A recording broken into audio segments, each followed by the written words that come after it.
Go. Yep. All right. Welcome to Review the Channel, where we review most of the things that I find interesting. I'm Lobster Magnet. I'm here with my good buddy, Gorogregoro, and we're here to tell me why, tell me why, tell Tell me me what what you you say. Something, something, don't, something, don't know something. why. Da, da, da, put your glasses on. Blah, blah, blah, blah, blah. Da, da, da, da, da, da, da, da, da, da. Yeah, we are about to do a review for chapter 349 of Berserk. We are big Berserk fans. We've been following it for a long time. So it is a pleasure to see that, Kentaro's back at the game, actually making chapters. And after, God, Jesus Christ, how long have we been waiting to see this for Casca to get her memories back? We spent 8 years on a boat, and it took a few other chapters and frickin' Elfhelm and the land of witches and wizards, and we're finally here. We're finally seeing the mechanics to see if she can be,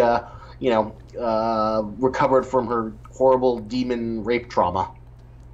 I think a lot of planning went into this sequence of events from the guy. So, I think it really shows with these latest chapters. I'd like to think so. I'd like to think this is a huge payoff, and so far it's been pretty good. Although I was a little disappointed that we spent half the chapter with ooh, fun party scene of look at all the fairies and the wizards and they're all having so much fun. It's bitch, I don't give a shit about this. I don't care about this. I don't want to see them hanging around. This is just a waste of time. We want to be in Casca's mind. We want to see, we got a little bit of a glimpse of that. I love the fact that Guts is this, dog with a mutilated leg just pulling a coffin. I love the Greg. You did some research, so what is the symbolism you see in there? Man, I don't know where to begin. From the very beginning, all the imagery represents very deep dark depression. If you look it up through sites like Dream Interpretation, you'll see every kind of visual symbol he's using is almost directly based off of something you would just Google through Dream Interpretation, which is very interesting. There's things about how for example, Casca's clay doll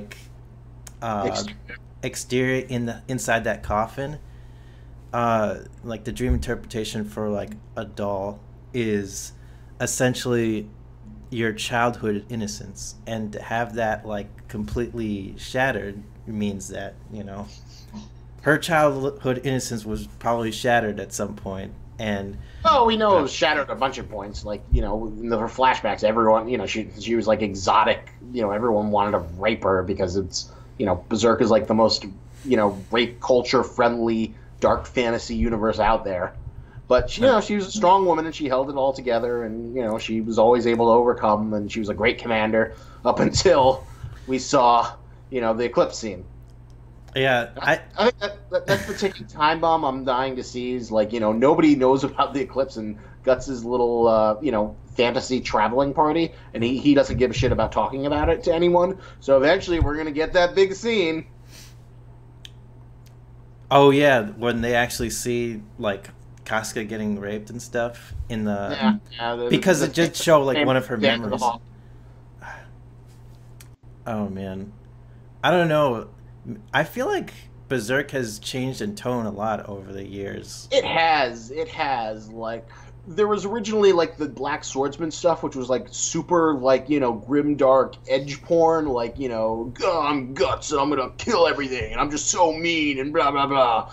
Then we got to the sort of the more playful Golden Age arc and sort of justify his eternal angst, and we're oh man, that was pretty hard. You got the reason to be angry as possible. Then we got the later Black Swordsman stuff, which is there's some good stuff in there. Although there was a repeating theme that we kept on seeing in Berserk, where there'd be some sort of cute medieval girl, and then she'd have some family member or friend who was an apostle, and then Guts has to kill them, and then they kind of want to have an affection for Guts.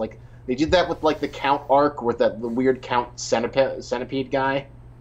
They Mm. did it again with the Valley of Lost Children. Yeah. Uh, I mean, that was like years ago. This is like a manga that's been like ongoing for like years and years and years. I feel like a lot of it has changed, um, maybe through like his temperament or like the times as well. Like what back when he's like drawing stuff about like you know the the kids the fairy kids like playing like kill each other and rape each other thing that like probably would never ever be drawn again in like the current Berserk, I feel. Well, I feel like in some ways you could say it's a little bit more boring because he's got his like standard adventuring party and whatnot, and it doesn't feel like Yeah. to have anything horrible happen to Sheik or Isidoro or Farnze or what's the swordsman guys, Serpico. Yeah, sir. Serpico. Like it feels like that's his definitive party. That's his new band of the Hawk, and like Kentaro got all of his like angry emotions, and at that point like I'm okay with that because I feel like we've seen enough dark shit in Berserk that like he's earned to have like a more little playful lightness in the story. Yeah, until something really tragic happens, I I guess. feel like something tragic is going to happen. Like I feel like it's way too happy with this little celebration, and the last time that they like celebrated with mages, and we know Griffith hates mages. That Yeah. he sent a bunch of apostles at the Shirk's mentor, and they wreck shit up. Yeah. And I feel like something similar has to happen because we got that like really big lore explanation that there are these dragon roads to the astral plane, and Griffith wants to destroy all the trees to upyield them, and Guts gives that like very like poignant thing where like he's the man who will always be striving for the higher thing, the higher castle. That's who Griffith is. That's who Griffith always will be. Um. Yeah, I don't understand like what Griffith. No, I actually don't understand what Griffith else has to accomplish right now, like what he's trying to strive for. Like, Well, uh, honestly, you know what I would love, and I don't think this is going to happen, but I would love it as a great series end that like Griffith, as of right now, Griffith is like Jesus times 10. He built this ultimate utopia, this fantasy kingdom where humanity is, because the astral and regular planes have merged. All the fantasy creatures are, existing in the real world for better or worse, and the only place that humanity has any kind of safety is in Falcontopia or yeah, whatever he calls it. And I would love it if he's great.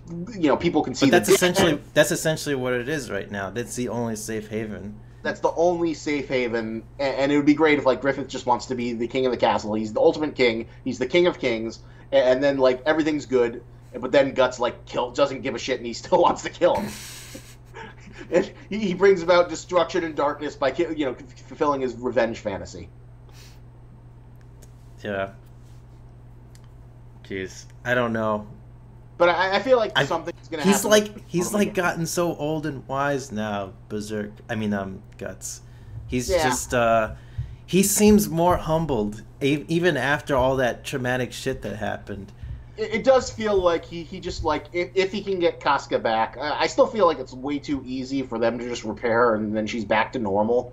Mhm. Like that's just Berserk. Just can't be that easy. It can't be that like easy to fix. It shouldn't be that happy. It goes against everything in the DNA of the series that we've seen so far. There should be some sort of half compromise where maybe she's lucid at some point, and maybe Guts just wants to live with her in a shack, and he'd be happy with that. But I feel like something's going to happen that's going to like force him to like track down Griffith again. Yeah, I think you're right. That's bound to happen again. Like once Casca is healed, maybe she doesn't even get healed. Maybe she doesn't survive the process. Maybe That'd be pretty it'd be tragic. really anticlimactic. I don't think she should come back 100%. That just feels like way too easy for everything we've seen. And Berserk isn't about happy endings. Yeah.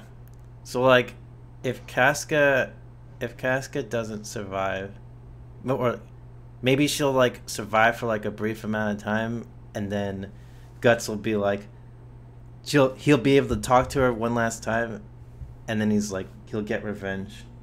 Well, there's one really funny moment where, there's this interview with like from a couple years back with Kentaro where he talks about like a lot of the Guts / Griffith relationship was about this guy he like knew in college, how like he was the best manga artist and the guy was just like the kind of guy who had to be the best at everything. He had the hottest girlfriend, the best paying job. And he was just like always like competitive with him, and he wanted to be a better drawer or mangaka than Kentaro, but he couldn't because Kentaro is like the Guts of manga, and then that sort of relationship served as the basis between the Guts and Griffith's relationship in the Golden Age arc. Really? So like, well, that's kind of interesting. Because like in a way, Griffith doesn't probably isn't sexually attracted to Casca. The only thing he likes about Casca is the fact that she's loyal. She's loyal, and the fact that she's attracted to Guts, and he just wants her just because Guts wants her. But he had her before Guts. Yeah, and he didn't really care. He just sort of treated her as like a whatchamacallit. I mean, she was second in command at the time. Yeah, but he treated her as like a competent subordinate. But he didn't give a shit about her. Well, no more than he did of anyone else. Yeah, I guess he didn't really give a shit about most people. When he's crippled and trying to dry hump her, it's because he's jealous of Guts. Yeah, maybe. I guess. But anyway, maybe we should talk about this chapter. Okay, so go on. More dream insights. So things about. I was looking up things about wind, because the chapter starts off by a strong wind, right? Mm-hmm. I looked up exactly wind. To dream of strong or gusty winds represent turmoil and trouble in your life. You are experiencing much stress in some waking situation. And then if I look up petals, to see petals in your dream indicates a broken relationship or rift in a friendship. It also refers to regret and guilt. Interesting. I would like to think that Kentaro put his homework in it. But then there's also the possibility that he just wanted to make it this barren desert deathscape. What's the symbolism of the bat creatures that keep on trying to attack Shirky and Farnze?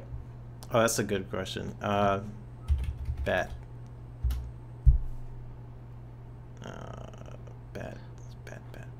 Bats. To see bats in your dreams symbolizes uncleanliness, demons, annoyances. Alternatively, bats represent rebirth and unrealized potential. To see a vampire bat in your dream suggests that a person in your life may be draining of your self-confidence and your resources. So maybe they could represent vampire bats, but I don't think so. I think maybe just dark forces that are they're obviously representative of the demons of the apostles who kind of destroyed the Band of the Hawk. Oh wait.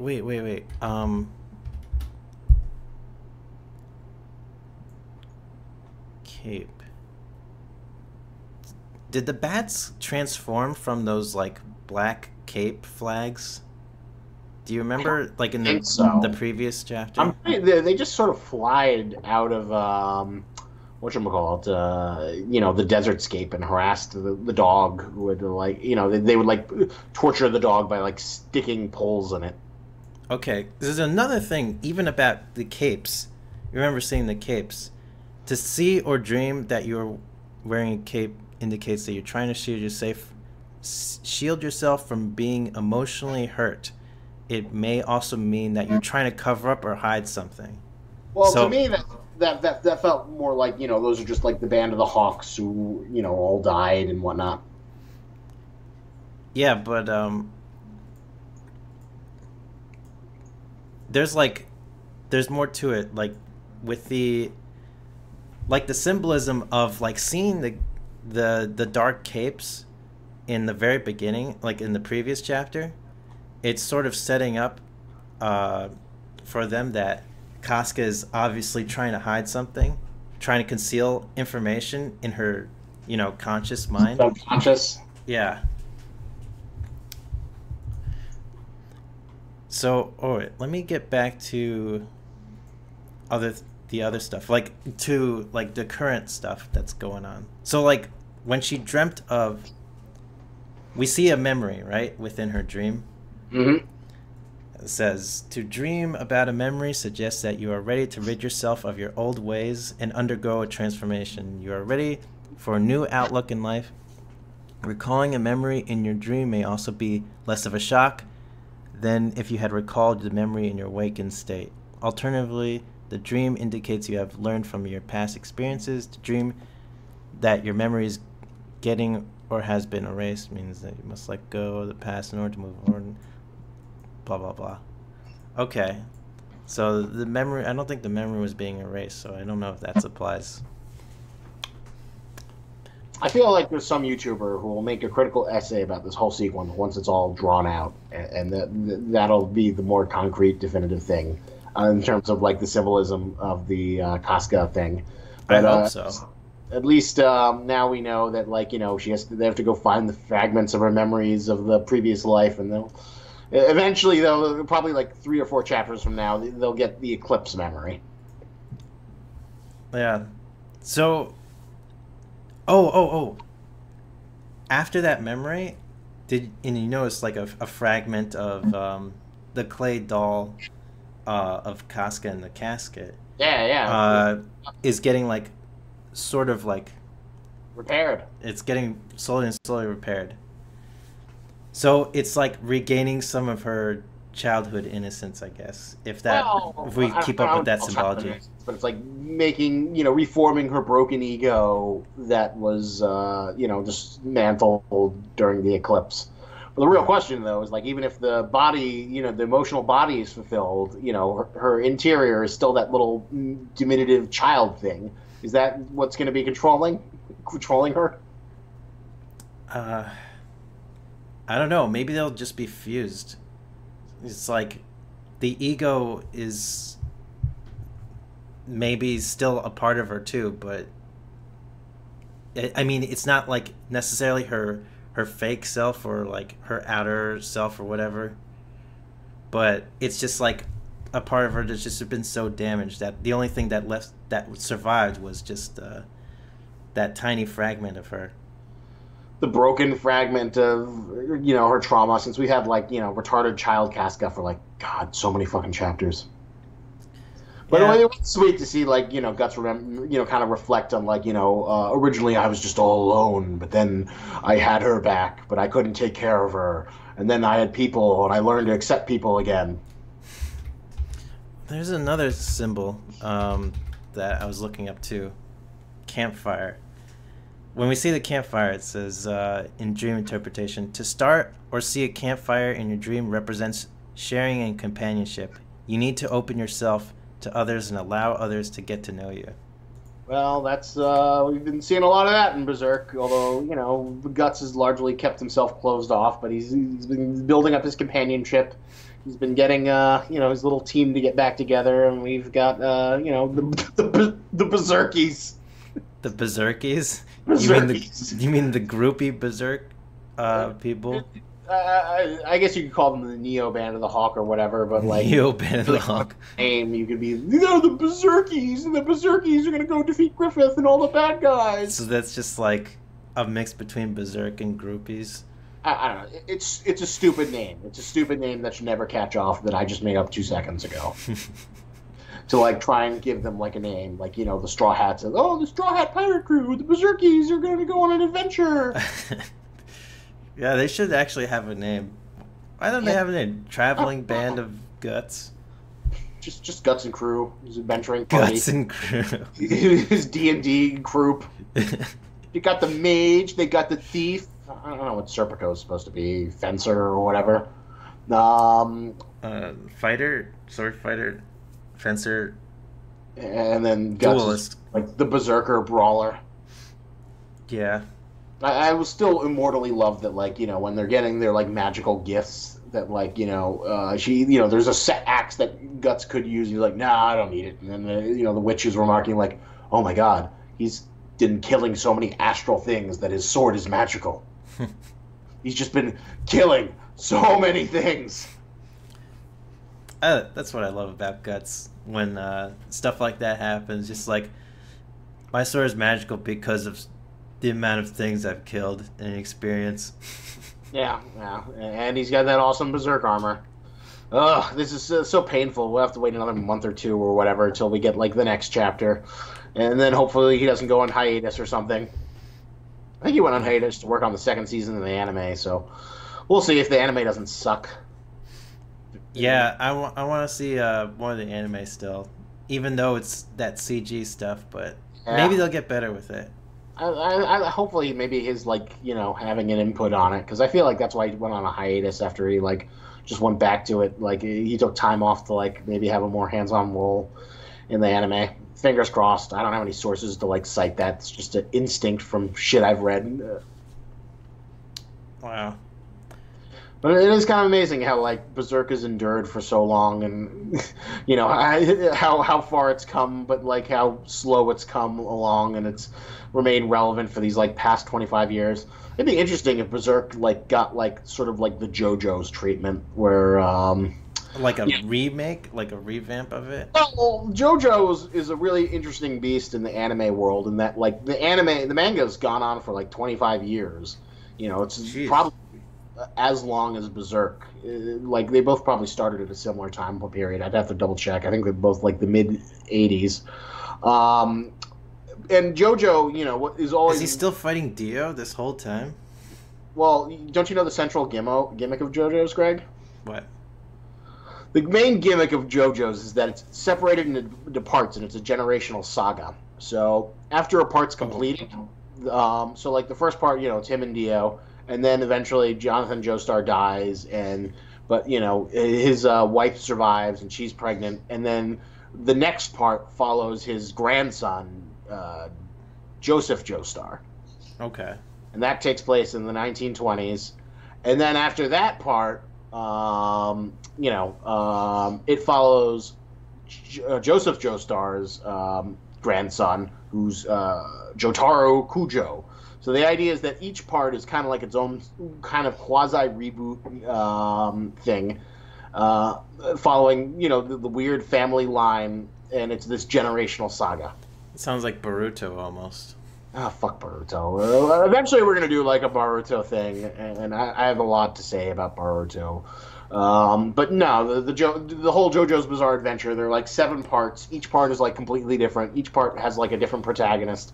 I actually thought the first episode of the Boruto anime was pretty good, pretty decent. Really? I watched it and I was not a fan. I mean, I honestly skipped through a little bit of the beginning, but like after like Boruto's like on a train with Shikamaru's kid, and that's when I started to continuously watch it, and Boruto's like sticking up for that poor kid that's getting bullied and stuff, but he's like doing it his way and not like wanting to become Hokage at all and stuff. It's like kind of interesting contrast to what Naruto was like. Okay, well, let's pull back a little bit. Yeah. So, but like who knows? Maybe someday I'll force you to watch JoJo, because I've been sort of getting into it because it's been so ubiquitous. I've kind of been curious about the JoJo train. But the point is, nobody gave a shit about JoJo except for people in Japan, because there are a lot of video games and tie-ins, and there was an OVA of like the third part, which is like the most iconic, the Stardust Crusaders. But JoJo never really got the full fandom that it's gotten now. When the David production started the anime series, and basically going through all the parts. Mm-hmm. And it's amazing. Like, the con I went to that you didn't go to, there was like people cosplaying from like part 5, which isn't even animated yet. So, this like, a good anime adaptation has like brought in a whole new fans, and, managed to sort of like make it a part of the this fandom that just keeps on growing and growing, and becoming a part of meme culture and internet culture. And, because there's so much of it, there's still like at least 3 parts that still need to be animated. It's going to be going on for a little while. So what was this point you were trying to make with JoJo and Berserk? So going back, to another degree of tangent, was that Berserk, it feels like there's always this very loyal, like you're part of like this inner club by being a Berserk fan, just because like the Berserk fandom is so scattered and insular, and that like the anime, a really good anime adaptation that just adapted everything as from the beginning, that's consistent, might have like taken Berserk and made it more accessible and widely loved in the anime fandom, like JoJo. But obviously because the CGI isn't great and it's the timeline's kind of a fucking mess.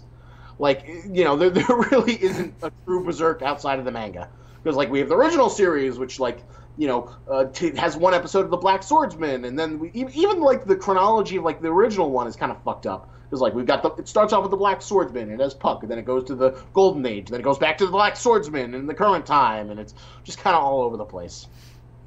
Yeah. I would love to see someone like make like put all the Berserk manga in chronological order. That'd be interesting to read. I mean, like but we still love it. Kentaro is still a genius. He always like goes above and beyond. His art is amazing. His attention to like historical detail, from even things like Guts's metal arm is like something that's based on like a 16th century blacksmith that was actually present. Remember how detailed like all those, when they were like on the boat for so long, how all those ships were so detailed, and the pirate ships. And he like had like a whole thing of like just like this guy Roderick, who's like we don't give a shit about him. He's just like some fuckboy who wanted to marry Farnsey for wealth and status, but then he's actually a really competent seaman, and look at all this historically accurate sea stuff. Yeah. So there's a reason why this made Berserk much better than like your average dark fantasy piece of shit. Yeah. This is a decent chapter. Not giving us exactly what we want, but we're finally getting a huge emotional payoff after 8 years on a boat. We're finally seeing Casca possibly restored, and it's going to be a huge deal when it happens for the Berserkies, whatever the hell the Berserk fandom likes to call itself. I still predict something terrible is going to happen with Casca. Yeah, I agree with that. It's too happy right now. Yeah. Griffith is going to send an apostle army. I can see that happening. Like, all those witches and wizards look too happy. There are too many cute wizard girls around for something awful not to happen. Although, at the same token, though, I feel like it won't be as easy as, like, storming the witch from before. But who knows? Griffith controls the whole world, so I'm sure he's got some ridiculous super apostle army just waiting around the corner. Maybe he'll send that like diamond dragon guy who's so awesome looking. Oh yeah, that Guts ran into earlier, but sort of semi defeated. Not quite. He wounded him, which was nice, but like I always kind of love how like the people who have like better integrity like get better apostle forms. Mm-hmm. Like, this sort of, like, noble-ish knight is, like, this immense, awesome crystal dragon. Well, if you're kind of, like, a sleazy guy, you're just, like, this ugly thing. Yeah. And that was something I loved about the Apostles. It reflects their personalities a lot. Yeah. The Apostle designs are always freaking awesome. Yeah. Jeez. I think, yeah, the best is yet to come, I think. Hopefully. If he doesn't get distracted or go on another hiatus, like he's fighting neck to neck with the fucking whatchamacallit guy. He's fighting neck to neck with our favorite Hunter Togashi, as like the slowest mangaka in the industry who's still working professionally. I feel like he's not going to be afraid to kill off like any of these characters that Guts has like accompanied in his journey, like. Maybe Serpico. If he's gonna kill anyone, I can see him killing Serpico. I don't see him killing Isidoro. Although I wouldn't mind him dying. I just feel like he likes the levity he provides. For whatever fucking reason. He's like sort of comic relief. Yeah, cute little comic relief. I'm not a huge Isidoro fan, but like because I like Berserk, I'm able to tolerate him. Just like I'm kind of like able to tolerate like Puck's comedy, which doesn't usually work for me, but I'm like, My do so many favorite, other great things. I can deal with Puck. My favorite character and the whole crew, probably besides Guts, is Shriek.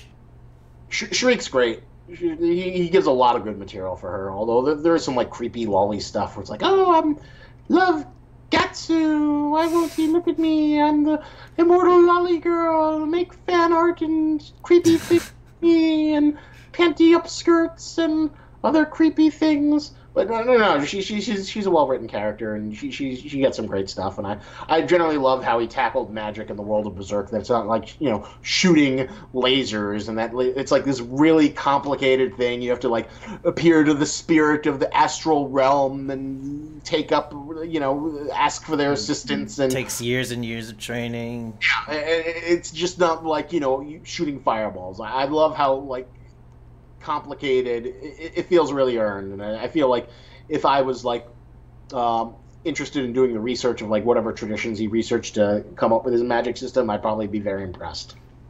Yeah, and someone out on the internet should make some awesome video about like all the shit in Berserk that I'm too lazy to research. The way she was just introduced, like from the very beginning, was just really cool, because she was like the apprentice to this older, more mature witch. And there was a lot of mystery surrounding her. And the older witch gave us some like deep lore dumps about like what the God Hand are, what the nature of the universe are, the astral realm. Yeah, I always enjoy those. The fact that she had the Berzerk armor, and that she talked by she I mean the older witch, that she had the Berzerk armor, and that she talked to the Skull Knight, I believe. Yeah. Oh, man. When we get the Skull Knight's backstory or learn about him, that's going to be a big day. I remember, like, that scene where, like, Griffith becomes Femto and he's on top of, like, the god tree of the Gashinka. And then the Skull Knight's there. I was like, oh my God! Oh, my God! Oh, my God! And then Griffith bends his, like, Balit reality warping blade, and that's what, like, creates the fantasy realm. Oh, that was amazing. Oh, I wish I could convince Scott to read that shit.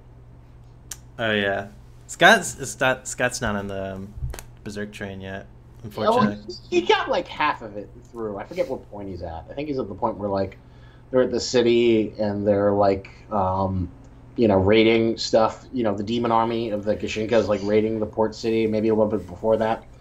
So, he hasn't gotten up to the, the really cool stuff with Griffith reshaping the nature of reality, or the Guts teaming up with Zod and riding him. Yeah, that's another good example. Like, I love Nosferatu Zod. Like, he's a great example of, like, the more noble you are, the better your apostle form is. And because, Zod may be a murdering guy, but he does have, like, this sort of warrior's honor, warrior's code, warrior's pride. And that's why he's this awesome flying minotaur monster. Yeah.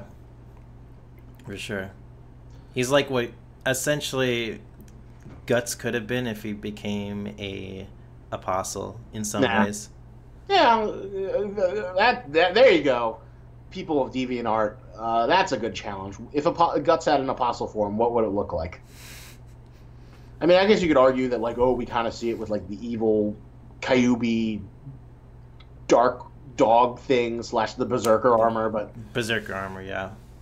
Oh man, I fucking love the Berserker armor. Oh, please let that not be shitty if they animate that in the second season. Like, don't fuck up the Berserker armor. Berserker armor is pretty cool, to admit. It's pretty cool. It's pretty badass. Yeah. All right, I think we covered most of the stuff to discuss about this chapter. 8 out of 10. Well, I'd give it a 7 out of 10. It was a good chapter, but it felt like I would have liked to have more pages devoted to the dream world, as opposed to, like, just reflecting and recapping. Yeah. I thought it was pretty good nonetheless, though. I think every now and then, when it just takes a break, just to see what's happening on the outside, it also indicates, like, more passage of time has happened in the dream world and stuff. We'll see. We get back from that. One thing that fears me, that makes me afraid, is the fact that, like, that like one little memory fragment was like one tiny chunk of her. Certainly hope he like fast forwards a little bit, and they're like almost complete, and we don't have to see them get every single little chunk of her doll form to like reform her. Hopefully, we see the memory of You know what? That scene. Oh yeah, oh yeah. I can't wait to see what their reaction is, given the fact that like nobody else knows. Yeah. That's good. God, that's Especially, gonna be so traumatic. yeah, I don't think Sheik is or Sheik or Farnze are particularly like ready to like deal with that. You Yeah. gotta admit, Farnze's got a pretty good arc though over the course of the series, from like becoming like oh, I'm the self flagellating devout fucked up girl to like embracing the devil's magic and becoming a witch herself and becoming more open minded. But it's not even like that devilish when she becomes a witch, or like while she's becoming a witch, Well, as she no. thought it was. It's Yeah, just very more spiritual. yeah, he does a really good job. If there was a religion of the Berzerk, I bet you there'd be a lot of people who would like that. Yeah, it's interesting. All right, so this has been a fun chapter review of 349. Hopefully, in the next monumental chapter of 350, we'll get a color spread. It's been a pleasure talking about it, Greg. Yep. All right, let's end this video. If you want, you can read our comic, Heart of the Hollow, on Tapastic. Go look it up there. Buy my shit on You Comixology. should put a link on that, the comic. I will, as I upgrade this shitty channel into something respectable. Okay. One step at a time, Greg. One step at a time. Watch Greg stream at Twitch/Gregoro. He streams pretty consistently from 10:30 at night. Yeah, and hope you enjoyed this video. Whatever random stranger may be watching it. Cool. Unless I'm screaming into the void. All right. Great. Ending.